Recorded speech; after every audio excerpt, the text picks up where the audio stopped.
demandan energía en el mundo.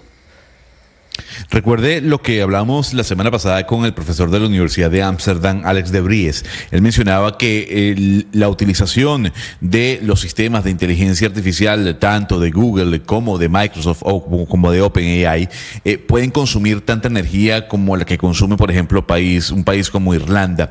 Hoy en día, Camila, Google y Microsoft, ambas empresas consumen más energía que más de 100 países en todo el planeta.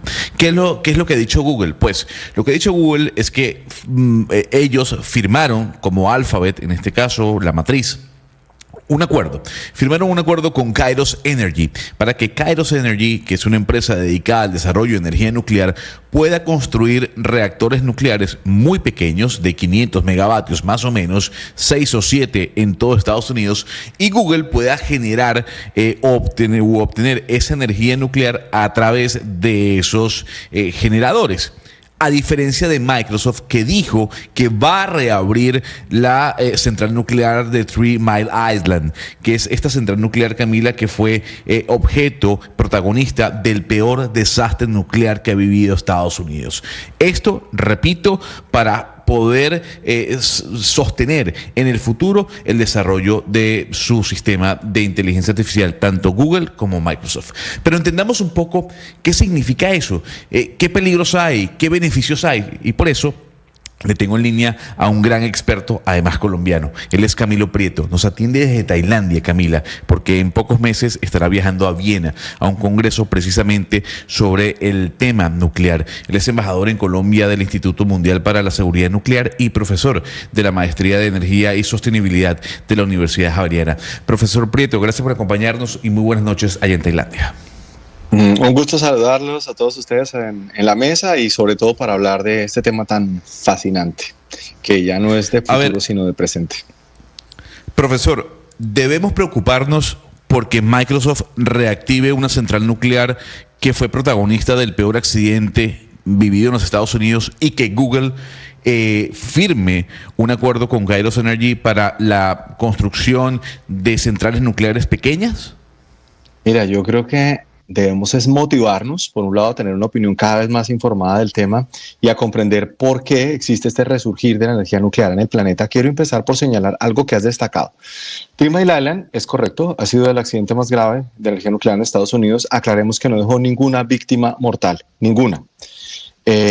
Sí fue un problema de seguridad nuclear, sí fue un problema de un manejo de una tecnología que ya no se tiene en el mundo. O sea, un reactor con el diseño que tuvo Three Mile Island ya no existe en el planeta. Y los esquemas de seguridad que se manejan tanto en seguridad tecnológica y seguridad física son muy distintos a lo que en ese momento, pero insisto, no hubo ninguna víctima mortal. Y fíjense cómo accidentes de la energía, el más grave de la energía del planeta que ha habido no ha sido energía nuclear, sino fue una ruptura de una presa, de una hidroeléctrica en China, en finales de la década de los 70, que dejó entre 100.000 a 200.000 muertos, y no por eso la humanidad dejó de hacer represas, sino lo que hizo fue aprender de esos accidentes. Lo mismo ha ocurrido con la energía nuclear. Entonces, quiero destacar algo de esto, que es lo que nos tiene que llegar a motivarnos a pensar en lo destacado de esta noticia, es que lo que busca hacer con esto, tanto Google como Microsoft y las otras empresas, es, por un lado, reducir la cantidad de emisiones de CO2 que generan, número uno. Número dos, tener una fuente de energía en firme, es decir, que les genere la mayor parte del tiempo durante todo el año una energía de manera constante. Número tres, reducir también el impacto ambiental del uso de la energía. Y estos reactores, como bien lo señalabas, que son los reactores, los SMR, que son estos pequeños reactores modulares que están por debajo de los 300 megavatios. De hecho, de lo que se ha pensado es que en varios centros de datos existan reactores modulares de 70 megavatios. Esto en términos prácticos, ¿en qué se traduce? Y también con el hecho de reducir el impacto ambiental, que necesitan mucha menos área. Y acá les doy un indicador. Cuando se mira la intensidad de uso de suelo, por megavatio hora generado, la que tiene el uso más eficiente del suelo es la energía nuclear. Entonces, por esa nueva tecnología, que son los reactores modulares, y por todos estos beneficios ambientales y adicionalmente la generación de energía en firme, es que esta apuesta decidida de estos gigantes de la tecnología por la energía nuclear proveniente de este tipo de reactores. Profesor, como usted sabe, como colombiano, que va a empezar la COP16 y estamos todos en Colombia en modo COP para hablar de biodiversidad, de cambio climático, de cómo salvamos el planeta. Y venimos hablando nosotros desde la semana pasada de, bueno, la inteligencia artificial está demandando demasiada energía y está contaminando enormemente. Cuando entramos al correo, cuando buscamos en Google, cuando le preguntamos a ChatGPT, contamina y contamina y contamina. Decía el presidente Gustavo Petro en uno de sus trinos hace como 2 semanas que los paneles solares deberían ser los que le den energía a la inteligencia artificial. Pero según hemos hablado con expertos, entre esos usted, la solución realmente es la energía nuclear, que es la más limpia, la energía más limpia y constante que podemos tener para ayudarle al planeta y para poder seguir utilizando esta tecnología que usamos todos, pues cada vez que nos metemos al computador. Dimensionemos esto. Me parece maravillosa tu pregunta, Camila, porque me lleva a que dimensionemos esto. Las emisiones de CO2 equivalente a gas de efecto invernadero que está generando la inteligencia artificial en todo el planeta son superiores a las que genera en todo un año Colombia. O sea, Colombia está un poco más de 300 millones de toneladas al año. La de la inteligencia artificial, los centros de datos, está por encima de 330 millones. Primer asunto. Segundo asunto, Microsoft y Google ya han hecho pruebas y de hecho ya tienen centros de datos donde se apoyan con energía eólica, con energía fotovoltaica. Incluso Microsoft llegó a un punto de buscar una alternativa tan increíble, Camila, que fue sumergir a 36 metros de profundidad un centro de datos en el mar. Lo dejaron 2 años allá para ver si esto les funcionaba, les dio unos resultados aceptables, pero con todo esto dicen, no, necesitamos una fuente de energía que sea constante, que no esté sometida a las variables del clima y que adicionalmente me lleve a ser, insisto, muy eficiente con el uso del suelo. Y esto los llevó a justamente seleccionar como una tecnología ideal, bajo estas condiciones, los SMR. Pero ellos tienen esto en su mente, no solamente apostarle a la energía nuclear, sino generar sistemas híbridos. ¿Esto qué quiere decir? En determinados lugares de centros de datos tendrían como una matriz de energía en firme, los reactores modulares, los SMR, apoyados en ciertas ocasiones por energía fotovoltaica y también por sistemas de baterías. Ahora, cuando me hace la pregunta de si los paneles solares podrían reemplazar completamente como fuente de generación, definitivamente no. Sería una muy mala idea porque hay una obviedad y es que de noche la energía solar pues no puede generar y tendría que ser un enorme sistema de baterías muy costoso y un enorme espacio para poder tener esas megas que requeriría la generación de esa energía. Y hay otra cosa, Camila, que quiero cerrar tu pregunta con esto, y es que muchas veces se olvida que las energías renovables no convencionales, que si bien son muy importantes, están acopladas completamente a la minería de metálicos. Entonces, por ejemplo, en La Guajira, un cálculo que les digo rápidamente, por cada 3 megavatios de energía se necesitan al menos 4.5 toneladas de cobre, 330 toneladas de acero, y para hacer acero se necesita carbón siderúrgico, y al menos 1.200 toneladas de cemento. Entonces, todas estas variables entran en juego a la hora cuando una compañía va a tomar decisiones de cuál puede ser lo que le genere mejor impacto ambiental, pero también una generación de energía altamente eficiente y segura.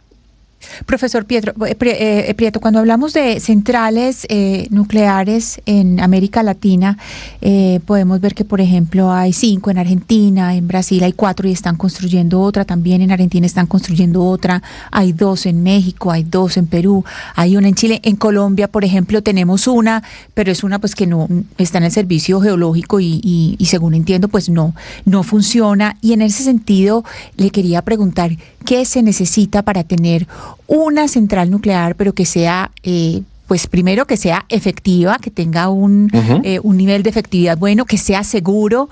Porque también hay como un miedo como instalado en la cabeza de las personas por los desastres nucleares y si eso, ahorita nos hablaba del espacio, por ejemplo, de los paneles solares. Si una central nuclear, por ejemplo, o un reactor nuclear necesitaría mucho espacio para poder funcionar. Muy bien, entonces vamos por partes de la información que estás dando. Si bien es cierto, los reactores nucleares, o sea, lo que mencionas de Argentina, sí tiene reactores nucleares, pero de esos hay unos que se usan para investigación y otros que se usan para generar energía eléctrica. De hecho, están las centrales de Atucha, por ejemplo, Constituyentes, ahí hay 3 reactores. En los otros que has mencionado son reactores que están enfocados en investigación. Por ejemplo, Colombia tiene un reactor nuclear que es para investigación. Sí funciona, pero específicamente para investigaciones muy encaminadas a la geología. Que sería fascinante, porque algo que sí es lamentable y les comparto y es muy triste, y es que Colombia, de todos los países que en América Latina tenemos reactores nucleares de investigación, el único país de todos que no produce isótopos para aplicaciones médicas, porque entre otras cosas los reactores nucleares no solamente se usan para producir energía, sino hay un tipo, que son los de investigación, que se utilizan para luchar contra el cáncer. Somos el único país de América Latina que tiene un reactor nuclear de investigación y no produce isótopos. Por ejemplo, Perú produce esos isótopos con aplicaciones médicas, en Argentina también están, en Brasil, México, bueno, en fin. Ya hay apuestas, por ejemplo, en Bolivia para desarrollar un reactor nuclear con una capacidad mayor incluso que el que tenemos nosotros. Chile también tiene una capacidad instalada superior a la nuestra. Entonces, ¿qué nosotros necesitamos para dinamizar el sector de la energía de la nucleoeléctrica en América Latina? Entonces tenemos, por un lado, una historia en Argentina, Brasil y México que nos da cuenta que sí se puede realizar en este continente, que ya hay un conocimiento frente al tema, número uno. Número dos, necesitamos tener una regulación que permita generar el desarrollo de esta energía, no solamente en nuestro país, sino en otros países. Por eso cada vez más hay el desarrollo de leyes nucleares en diferentes regiones del mundo y también en nuestro continente. Y número tres, viene algo muy relevante para todos nuestros países y es el diseño de estos nuevos reactores, y quiero contarles por qué. ¿Qué diferencia hay entre estos reactores modulares y los reactores de potencia? La diferencia es que los reactores en el mundo están hechos a medida, ¿sí? O sea, por ejemplo, ahora que estábamos hablando de Estados Unidos, entonces acá hace poco entregaron uno de los reactores más caros de la historia de la humanidad. ¿Por qué? Porque esos reactores se han hecho a medida. Es como mandarse a hacer el traje de corbata a medida. Pues estos reactores modulares, los SMR, los que va a adquirir Google, ya no son así. Son modulares justamente porque se producen por módulos, y eso lo que va a tender es a bajar dramáticamente los costos de adquisición de estos reactores y de adquisición también de los complementos para poder desarrollar la energía eléctrica. ¿Y eso por qué es tan importante para nosotros? Porque a veces podríamos creer que la energía nuclear llegaría a ser inaccesible para un país como Colombia o para países en la región. Pero en la medida en que estos desarrollos tecnológicos se vayan dando, seguramente cada vez más países podrán acceder a esto. Hagamos la lista. Bueno, una ley nuclear nos hace falta. Lo que usted acaba de decir, punto número 2. Pero quiero que nos cuente de los modelos exitosos que usted ha revisado en el mundo de energía nuclear. ¿Cómo funciona por lo general? ¿El Ministerio de Minas o de Planificación construye eso? ¿Se concesiona? ¿Hay empresas multinacionales dedicadas a eso? ¿Usted qué le aconsejaría a Colombia si Colombia decide abrazar la energía nuclear? Lo primero, Sebastián, lo más importante es la licencia social. Eso es lo más importante. Por eso este espacio que ustedes están desarrollando en Blue es tan valioso para todas las personas que estamos involucrados en esto, porque es que las personas se puedan desarrollar una opinión informada. Una tecnología, sobre todo energética, si no tiene licencia social, así tenga regulación, tenga costos competitivos, no tiene nada que hacer en un país, nada que hacer. Eso es el primer paso. El segundo paso, Sebastián, es institucional. ¿Cuál es el gran problema que tiene Colombia? Colombia tuvo Convención de Energía Nuclear hace años, en el siglo pasado. Colombia tuvo un Instituto Nacional de Asuntos Nucleares y se cerró en los 90. Entonces, Colombia necesita recuperar esa institucionalidad, recuperar una agencia nuclear para nuestro país, y necesitamos corregir un problema que tenemos. Nosotros en este momento, que es algo que ha pedido el Organismo Atómico Internacional, tenemos el operador metido en el regulador. Les explico en un término sencillo qué es esto. Hace un momento estábamos hablando que el reactor nuclear en Colombia está en el servicio geológico. ¿Y dónde está el servicio geológico? Dentro del Ministerio de Minas y Energía. ¿Y quién regula la energía en el país? El Ministerio de Minas y Energía. Entonces el operador está dentro del regulador, y eso es inconcebible a la luz de el derecho nuclear internacional. Entonces ese es otro elemento, Sebastián. Y un tercero súper importante es que necesitamos que el país abra las puertas para que se generen inversiones en desarrollos tecnológicos, en programas educativos. Ustedes ahorita están hablando de lo del TLC en China, con China, y bueno, los acuerdos con China, y wow, a mí se me abrió de una vez el foco, porque cuando miramos Asia, tanto China como Corea del Sur en este momento están teniendo una capacidad para producir este tipo de tecnologías a un costo más bajo que Europa, más bajo que Estados Unidos, y en menores tiempos de instalación. Entonces, qué interesante sería, ya que se abre este horizonte con Asia, de involucrar estas inversiones en investigación y desarrollo en las áreas nucleares para un país como Colombia. Profesor Prieto, usted habla de la licencia social como una de las claves para poder comenzar a hablar del tema nuclear en nuestro país o en cualquier país, pero hablemos de Colombia. Y ahí yo tengo que situar el tema ecológico, porque como decía Ana Cristina, hay como un pavor establecido cuando uno habla de energía nuclear, pero sobre todo de desechos radioactivos. Tengo entendido que los reactores nucleares se tienen que enfriar con agua, entonces ahí el uso del agua, ¿qué tan comprometido está o estaría en un país como el nuestro?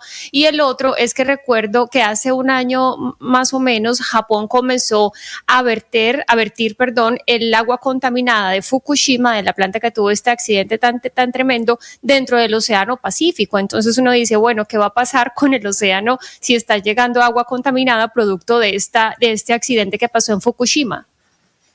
Muy bien, varias cosas. Me encanta primero que tienes el término técnico súper claro, porque dijiste desechos nucleares. Le aclaro a la audiencia de Blue, Colombia maneja desechos nucleares desde el año 1965. Hacemos un depósito transitorio, no definitivo. Y como están pensados las negociaciones mundiales, porque no es Colombia, sino mundiales, con la disposición final de los desechos nucleares, no es que Colombia los termine haciendo la disposición final, sino que ese combustible retorne al fabricante. Y uno podría pensar, ¿pero qué negocio va a hacer que el combustible retorne al fabricante? ¿Qué fabricante se va a poner en ese trabajo de recuperar el combustible gastado? Entonces no es solamente por un acuerdo, sino porque hay un negocio con esto. Y les voy a decir, se abrió un horizonte tecnológico maravilloso, reutilizar el combustible. Mientras ustedes y yo estamos teniendo esta conversación, el 5% del combustible nuclear en el mundo es reutilizado mediante una tecnología que se llama MOX y otra que se llama REMIX. Y el 10% del combustible nuclear que utiliza Francia es reutilizado. Es decir, ya pensar en que yo con esto no estoy diciendo que obviamente los desechos nucleares no sean una situación para gestionar riesgo, claro que sí, pero aprovecho para destacar entonces que uno, se pueden reciclar y segundo, que la única industria de la energía en el mundo que se hace responsable de sus desechos de la cuna a la tumba es la energía nuclear, porque el resto no tienen esa obligación. También mientras estamos en esta conversación estamos respirando los residuos y desechos que enferman y matan de la combustión de los fósiles, material particulado y gases que nos hacen daño. Ahora, señalabas otro aspecto relevante, enfriar los reactores con agua es correcto. De hecho, los reactores que más se han instalado en el mundo son los que se enfrían con agua, pero las tecnologías nuevas, por ejemplo, estas que está negociando Google, no son reactores precisamente enfriados por agua, sino hay unos que son enfriados por sales, hay otros que son por metales fundidos, enfriados por gas, enfriados por helio, por ejemplo. Entonces las tecnologías han variado mucho y han cambiado y han hecho que la demanda de agua que puedan tener las centrales nucleares no solo sean menores, por ejemplo, que lleguen a ser menores que las del gas y del carbón, sino que estas nuevas tecnologías, las que no son enfriadas por agua, requieran aún menos agua. Y la última parte de tu pregunta, también relevante, ¿qué es lo que ha pasado con las aguas de Fukushima? Las aguas de Fukushima han tenido un vertimiento excepcionalmente adecuado y quiero destacar por qué. ¿Qué es lo que tienen las aguas de Fukushima? Tienen una sustancia, un isótopo radioactivo que se llama tritio, porque el resto de contaminantes que tenían se les eliminó mediante un proceso de purificación del agua. Y esa agua estuvo más de 12 años quieta. ¿Y por qué estuvo más de 12 años quieta? Porque el tritio tiene una vida media de 12.6 años más o menos. Eso quiere decir que ya no tiene el mismo tritio que tenía hace 12 años, sino que tiene la mitad. Y uno diría, pero eso sigue siendo tóxico, puede preguntar alguien. Yo les digo, sí, pero el veneno lo hace la dosis. Entonces este vertimiento está planeado para 30 años, número uno. Número dos, a las velocidades que se está haciendo, no ha generado ningún impacto sobre la biodiversidad. Ayer el Organismo Atómico Internacional, publicó los resultados de las muestras que se han ido tomando y no han encontrado trazas que resulten tóxicas para la biodiversidad. Y a mí me ha sorprendido, por ejemplo, que mientras tenemos estas conversaciones no haya una mayor atención sobre unos vertimientos que son más tóxicos que los de Fukushima, y los tenemos acá en Colombia. Colombia es el primer emisor per cápita del mundo de mercurio.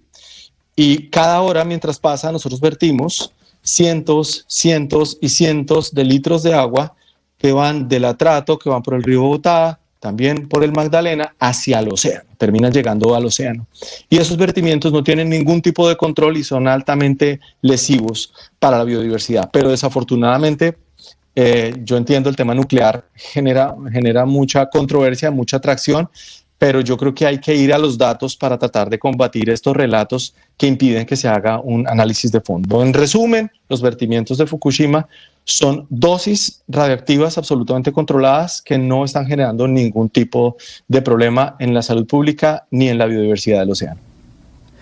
Pues profesor Camilo Prieto, embajador de hecho en Colombia del Instituto Mundial para la Seguridad Nuclear, por eso nos parecía tan interesante hablar con usted, porque claramente otra vez sobre la mesa está la energía nuclear por cuenta de estos gigantes tecnológicos que están diciendo, bueno, vamos a generar nuestra propia energía, pues prendiendo nuevamente estas plantas nucleares, como lo dijo Microsoft y el planteamiento que está haciendo Google. Gracias por atendernos. Y pues buenas noches allá en Tailandia, que allá tenemos 12 horas más, ¿no? Acá son las 11:30, pero 11:33, allá son de la mañana, usted tiene 11:33 de la noche.